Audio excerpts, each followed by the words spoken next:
crueles que la Crónica Roja recuerde. Desmembrado, desparramado por todo el sur de Santiago, este joven de 20 años fue asesinado por sicarios que cumplieron las órdenes de Jorge Martínez, un empresario con quien supuestamente tenía una relación amorosa mientras Pozo lo extorsionaba para obtener dinero, según consignó la investigación que fue cerrada finalmente en el año 2013. Lo curioso es que, pese a los escabrosos detalles de su homicidio, lo que sucedió con el joven después de encontrar su cuerpo en La Granja, La Pintana y Puente Alto fue místico. Su nombre se convirtió en sinónimo de devoción por fieles que comenzaron a pedirle favores en los diferentes lugares donde finalmente fue apareciendo parte de su cuerpo, y se levantaron animitas en torno a su figura, la más importante en la intersección de Quitalmahue y la autopista Acceso Sur de Puente Alto. En ese lugar se lee claramente la frase: Señor, bendice este lugar y Dios lo tenga en su santo reino. En el mismo espacio en donde quienes acabaron con su vida botaron sus piernas, hoy se encuentra un altar improvisado. En esos años, unos perros que merodeaban el lugar encontraron las extremidades y dieron paso a todo un puzzle policial que nos tuvo en vilo a todo el país, que había sucedido con Hans Pozo. Pero solo pasaron meses después de la muerte para que surgieran las primeras muestras de afecto por parte de los vecinos del muchacho. Altares improvisados, flores y mensajes de agradecimiento eran el preludio para lo que vendría. Una improvisada casita blanca llena de placas y velas fue el lugar preciso para que algunos creyeran que Pozo obtendría el descanso eterno que le fue arrebatado de golpe. Aunque otros aseguran que la presencia del joven se sigue sintiendo en diferentes rincones de la comuna, el paradero 30 de Santa Rosa era uno de los sitios preferidos de Hans. Ahí pasaba horas jugando a la pelota junto a sus amigos durante su adolescencia. En ese lugar también conoció las drogas que lo alejaron del buen camino, y es ahí en donde aparecería durante las noches.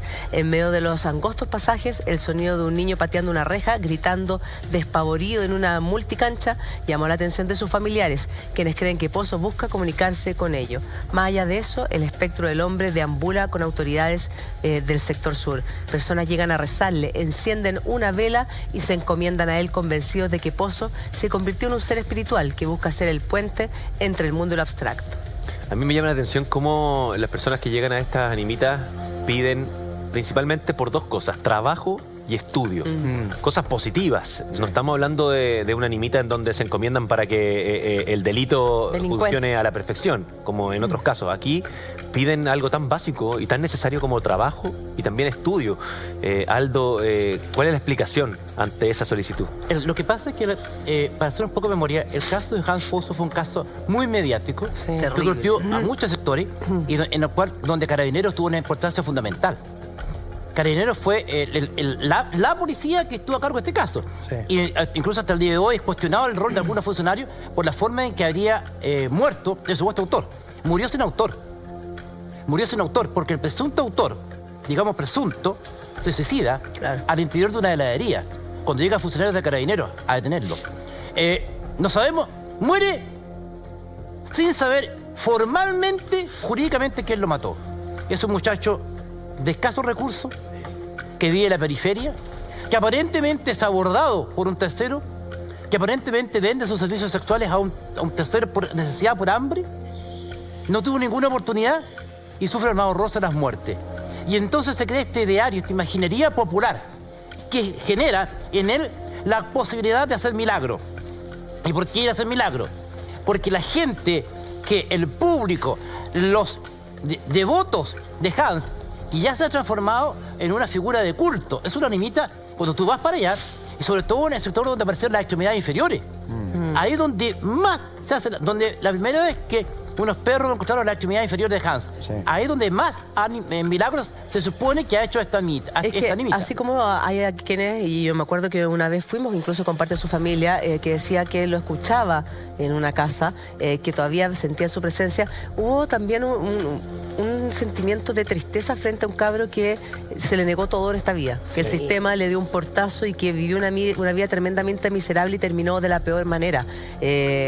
La verdad es que yo creo que a partir de ese sentimiento, por tratar de que su alma descansara en paz, se empiezan a generar estas animitas, pero posteriormente la gente se dio cuenta que efectivamente cumplía esos favores que se le pedían. Había gente que le pedía por trabajo, por estudios, cosas que él nunca tuvo acceso. Pero aún así, del más allá, parecía operar Hans Pozo y darle la posibilidad a estas personas de encontrar lo que a él se le negó, y finalmente por eso van dejando estas plaquitas de agradecimiento a el alma de Hans Pozo. Claro, tenemos que entender de que en estos hechos que son trágicos, donde hay muertes que son violentas, hay algunas posturas que dicen de que el espíritu queda errante, vale decir, queda sujeto a este mundo, y una de las formas de redimirse, de poder lograr ese paso hacia el lugar que es el descanso eterno, quedan en este tránsito en que por una parte hay peticiones y por otro lado hay favores. Entonces, dentro del mito urbano se conjuga el que yo pida y el que se me dé, y eso va creando al final ese ícono, como lo hemos visto en todos los lugares donde se produjo un sufrimiento. Pero no tendrá que ver que también, por ejemplo, hay sobre todo cuando son jóvenes, jóvenes y niños también, cuando de una manera injusta ni sus familias ni el Estado es capaz de brindarles una mejor oportunidad de vida, entonces se convierten un poco en la cara visible de lo que somos un poco como sociedad, lamentablemente. Entonces, por eso, porque me estoy tratando de acordar, hay distintos casos donde hay niños que han muerto de manera injusta, pero que se van convirtiendo en el fondo, como no tuvieron una buena vida en la tierra, es como un poco rendirles cierto homenaje para que en la siguiente vida, no sé, sean un poco más felices. Y eso, finalmente, yo creo que tiene que ver con el boca en boca, ¿o no? Sí, claro. Yo fui y le pedí a la animita Hans Pozo, y me ayudó, y por eso, el fondo, empiezan a tomar tenemos fuerza. una animita muy reciente que está aquí en el centro de Santiago, en compañía, casi en la esquina de Teatino. Una pareja de muchachos que andaban animando una fiesta de payaso, fue muerto por un accidente de tránsito. Un bus. Y ahí, frente a la Facultad de Arte de la Universidad de Chile, en plena calle Compañía, a paso de Teatino, la gente hizo una animita en pleno centro y ya ha visto placa, gracias por favor concedido. Aldo, y sin ir más lejos, lo que pasa en la carretera 78, la carretera del Sol, sí, con la niña hermosa, que la cantidad de peluches... Yo le tengo mucho respeto. Pero la cantidad de peluches de verdad llama mucho la atención, y hay gente que le va a dejar peluches y agradecerle por los favores concedidos. Sí. Sí, oye, ahí le tengo mucho respeto porque hay gente que yo tengo un conocido, un colega, que la vio. Y es un hombre muy serio, es un abogado bastante respetable, un civilista, muy serio, que venía de la autopista, venía camino a San Antonio, Santiago, tenía que alegar muy temprano el día de San Antonio, tenía que venir a la corte, y se vino la noche anterior, se vino como a 3:30 de la mañana, y según él, y no tengo por qué dar su palabra, porque es un hombre muy serio, profesor de Derecho Civil, me dijo, la vi parada con los peluches, y tenía un peluche en las manos y me estaba mirando. La vio. Claro. Y hago fe, él no bebe, no consume droga, es un distinguido abogado. Me dijo, la vi, me dijo, estaba al lado de los peluches y no es la única persona que la vi. ¿Y qué sensación le dio?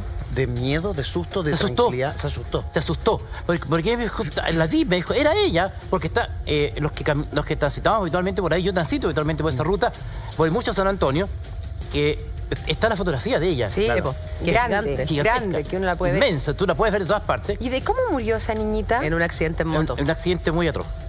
Oye, en el caso de Hans Pozo, la gente, como trataba Germán, principalmente le pide para conseguir trabajo y terminar sus estudios, pero también para poder adquirir sus casas o protección en caso de estar privado de libertad. Y la gente del entorno, la gente del barrio, dice, oye, no, el rucio de verdad cumple. Y cumple. Hans Pozo te cumple. Tú le pides algo a Hans Pozo y Hans Pozo te va a cumplir. A lo largo de la calle Quitalmahue también se vislumbran 2 estaciones en donde se le rinde pleitesía. Todos en el sector conocen los poderes del rucio, por eso lo respetan cuando pasan. Y de alguna manera dice esta crónica, este reportaje escrito por el periodista Luis Escares, que cuando al tener un muy mal morir Hans Pozo, queda de alguna forma atado a lo terrenal. Y la gente, al pedirle cosas, se genera como una sanación del alma de Hans Pozo. Entonces hay como un intercambio, la gente le pide, Hans se concede a las personas lo que ellos le piden, y de esa manera el espíritu de Hans Pozo puede de alguna manera ascender. Juan Andrés Alfate ya está con nosotros aquí. Hola, ¿cómo están? ¿Cómo estás, Juan Andrés? ¿Qué te parece este fenómeno que se ha generado en torno a la figura de un muchacho como Hans Pozo? Es impresionante la idea del mártir, aquella persona que se establece como alguien que sufre porque termina de una u otra manera pagando por los demás.